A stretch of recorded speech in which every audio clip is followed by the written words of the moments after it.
போர் நிறுத்தத்தை மீறி காசாவின் மீது தாக்குதல் நடத்திய இஸ்ரேல் ஆக்கிரமிப்பு.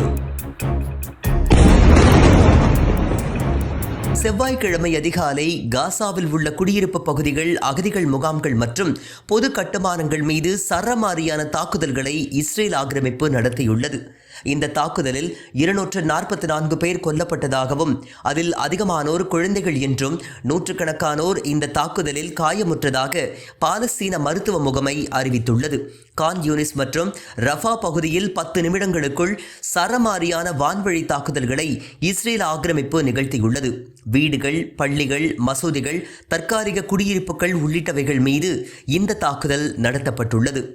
இஸ்ரேல் பிலாடெல்பி காரிடோரில் படைகளை அதிகரித்து வருவதாகவும் தெற்கு காசா பகுதியில் தரை வழியாக இஸ்ரேல் ஆக்கிரமிப்பு முன்னேறலாம் என்றும் காசா தரப்பில் கூறப்படுகின்றது. அமெரிக்காவிற்கு தெரிந்தே இந்த தாக்குதல் நடத்தப்பட்டிருப்பதை வெள்ளை மாளிகையும் உறுதி செய்துள்ளது. காசாவில் நடந்த தாக்குதலை கண்டிக்கும் வகையிலும் காசா மக்களுக்கு ஆதரவாக குரல் கொடுக்க வேண்டியும் அல்-அக்ஸா மசூதி உள்பட பாலஸ்தீனின் பல்வேறு இடங்களில் ஆர்ப்பாட்டத்திற்கு அழைப்பு விடுக்கப்பட்டுள்ளது.